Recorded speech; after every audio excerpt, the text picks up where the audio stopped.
This is an iHeart podcast. Guaranteed human. Everyone knows winter is the real mess maker. You don't need WeatherTech floor liners for summer unless you hit the beach and half the beach ends up back in your car, or the campsite dirt ends up in your trunk. Then you'd want a cargo liner, or a road trip goes sideways, lemonade spills, ketchup goes rogue, ice cream drips. Yeah, you'd be pretty happy about those WeatherTech seat protectors. So just to be clear, as the mud you're inevitably going to step in this summer, you don't need WeatherTech unless you plan on doing summer. Visit WeatherTech.com today. Hey, and welcome to The Short Stuff. I'm Josh Clark, and there's Charles W. Chuck Bryant, and there's Jerry. So let's get started. Everybody be quiet and listen. Get ready to feel like you're going to poop your pants, because we're going to talk about Olestra. Which would make you poop your pants. Yeah, so this one starts back in the 50s. We can't talk about Olestra without mentioning the 7-country study, which was very famous in the 50s for fooling science and the world into the notion that fats are terrible, they will kill you, don't eat them. So all foods started saying, great, we're going to put out no-fat stuff and start pumping in high fructose corn syrup into our things to create flavor. Right. And the world is the worse for it. Right. Yeah, I think we need to do a straight-up stuff you should know episode about the seven country study, okay? For sure. So let's stop talking about it now. Oh, okay. So the upshot of what you just said is that by I think the 70s or 80s, we lived in like a fat-free obsessed society, right? Yeah. And the manufacturers of food said, hey, sure, we'll give it to you. We'll do some of those amazing things that Chuck just mentioned. And we'll give you low-fat food as much as you can take. And by the mid-90s, like the whole thing was at its peak, man. Like you remember Healthy Choice? I think Healthy Choice is still around. Mm-hmm. So they came out with a line of foods, and in 1994, Healthy Choice, just the Healthy Choice line of food, made $1.3 billion in sales. Wow. Like, that's how much that people were like, here, take all my money. Just give me some fat-free foods because fat's going to kill me and make me fat, and I hate fat. Don't you hate fat? Yes. Because it's the word fat, and you don't want to be that word, right? Right. Plus, also, I think everybody was scared to death that we were all going to die of heart attacks if we ate like any fat whatsoever. So the solution was fat-free foods, and it was in full swing in the 90s. So by this time, I believe it was Procter & Gamble that came up with Olestra, right? Yeah, they came up with that. That's just their trade name for polyester sucrose, and this was developed by them in the late 60s. But it took to the 1990s to really catch hold in full. And this is one of those where it's not like they didn't do product research. They did a lot of testing and research, and they learned that Olestra would make you poop your pants. And they pressed on anyway and went forward knowing this, which it was an interesting decision, to say the least. Yeah, like they were searching for a fat substitute for formula to feed premature infants. Yeah, which is a sweet start. It is a sweet start. And hopefully they realized very quickly that no infant should ever have polyester sucrose pass through its mouth. It's probably hard to tell with babies. Yeah, that's true. But it's not hard to tell with adults. And like you said, their product testing showed there were some real problems with Olestra when you ate it. You would get abdominal cramping. You would get flatulent. You would poop your pants, like you said. There were a lot of things that came back that were red flags and should have been to Procter & Gamble that should have told them, like, don't put this into food products and then sell them to consumers because this is going to be bad. But Procter & Gamble had spent, hundreds of millions of dollars developing this stuff by this time. It had been in development for like 30 years. And so they said, nope, we're going to do this. We're going to go get the FDA to approve it. And the FDA said, okay, we'll give you approval, but you have to put a warning on any food item, like the container of any food item that you sell this stuff in.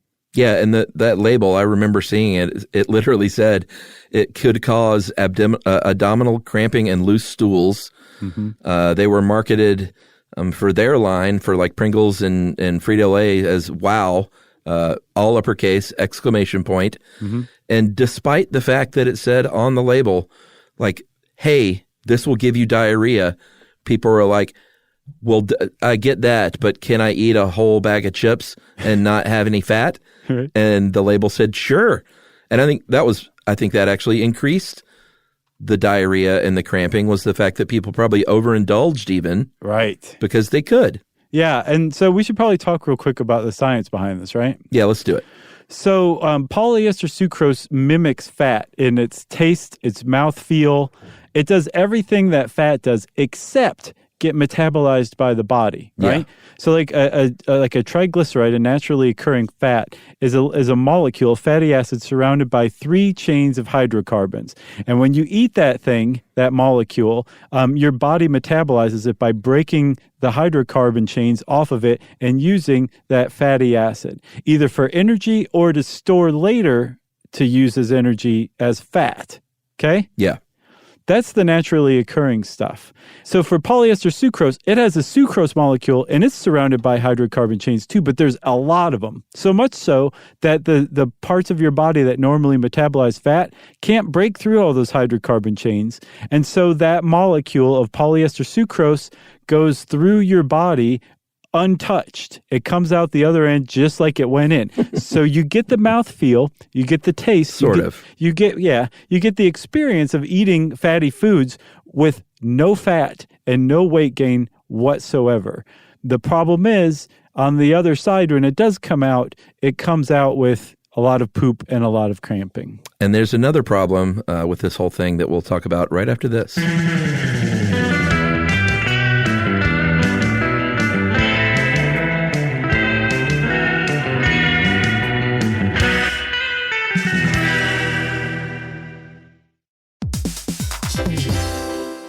Hey everybody, I want to talk to you a little bit about Tide Evo because it represents over 10 years of innovation and product development. Tide Evo is a first-of-its-kind technology where tens of thousands of minuscule fibers are spun together to form a 6 times powerful layer packed with scrubbers, brighteners, pre-treaters, and fresheners. And that's going to deliver a breakthrough clean that's so powerful it feels like magic. Yeah, it is kind of like magic. Tide Evo is revolutionary. A 100% concentrated, waterless laundry tile that's made of compressed microfiber soap layers rather than liquid or powder. And it's not like pods or sheets because it uses 6 layers of detergent fibers to deliver superior cold water cleaning without plastic packaging of any kind. And it provides a mess-free, lightweight solution that dissolves lickety-split. So whenever you run into a laundry challenge, turn to Tide Evo. It's revolutionary. It's magic. Try new Tide Evo. Real laundry magic. Everyone knows winter is the real mess maker. You don't need WeatherTech floor liners for summer unless you hit the beach and half the beach ends up back in your car, or the campsite dirt ends up in your trunk. Then you'd want a cargo liner, or a road trip goes sideways, lemonade spills, ketchup goes rogue, ice cream drips. Yeah, you'd be pretty happy about those WeatherTech seat protectors. So just to be clear, as the mud you're inevitably going to step in this summer, you don't need WeatherTech unless you plan on doing summer. Visit WeatherTech.com today.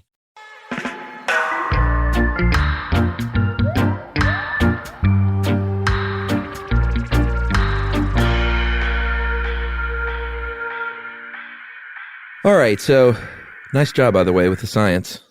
Thank you. I appreciate that. You're welcome. Because I was not ready. Anytime.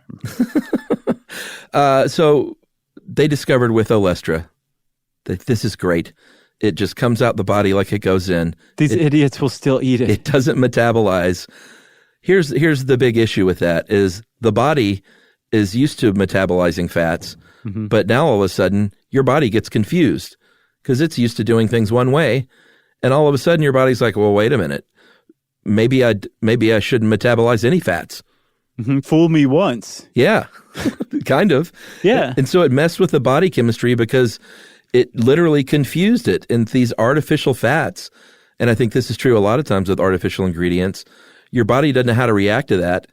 And so all of a sudden you're gaining weight even though you're eating fat-free foods because your body's not metabolizing any fat. So when you indulge on that cheesesteak, it's not getting metabolized.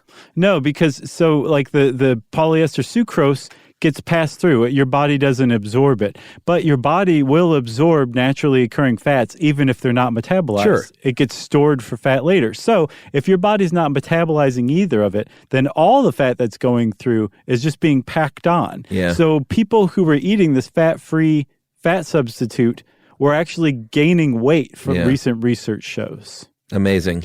Even worse than that, possibly, is that the Olestra was like a magnet for vitamins and nutrients. So when it passed through your digestive system untouched, it actually was taking vitamins and nutrients that were already present with it. So you could actually develop a vitamin deficiency from eating too much Olestra. However, despite all of this, I know, this is the kicker. in 1998, initial sales of these chips, just those Wow chips, was about $400 million in that year. Mm-hmm. That was I believe the first year that Procter & Gamble debuted these chips. Everyone is pooping their pants. They're eating, I think they found in studies that the Wow Doritos, if you ate 16 of those chips, 50% of the participants, half the people that ate at least 16 chips got diarrhea. Right. So you would think they find this out, they make their money, and then they get out and they're just like, all right, we're done with Olestra because I don't see Olestra anymore on any packaging. Right. Yeah, it's gone the way of the dinosaur. Is that the case, my friend? That is absolutely not the case. No, it's just not called Olestra anymore. Yeah, back in 2002, the FDA said, you know what, we were pretty wasted when we made you put that warning label on. We've since entered the program, and we want to make amends. So you don't have to put the warning label on any longer. You can just take that off. Yeah, and now you don't see them as Wow because that got a bad name by association. Now you just see them as light chips or fat-free crackers and things like that. Yeah, so they're still using polyester sucrose in certain products like Lay's light potato chips or Ruffles light or fat-free Ritz or fat-free wheat thins, but they just don't call it Olestra or Olean or anything like that. It's still the same thing, but I think that Procter & Gamble managed to get that label taken off because they successfully argued that the results were really no worse than if you ate a lot of like high-fiber foods. Yeah, they're like, hey, I mean, look at prune juice. Yeah. You got a special label on that? Everybody loves prune juice, but there's no label. Nobody likes prune juice. No. What are prunes made from? Are they dates or I always get those confused. The dehydrated you know what I'm talking about. I know, prunes. Right. So what is a prune? Is it a fig or is a date a dehydrated version of something? I'm just enjoying this. All right. I think a prune is a plum. Okay, great. Well, then a date is a dehydrated fig, my friend. And a raisin is a dehydrated grape. That's right. And that concludes this episode of Short Stuff. Oh, okay. Well, if you want to get in touch with us, send us an email to stuffpodcast@howstuffworks.com.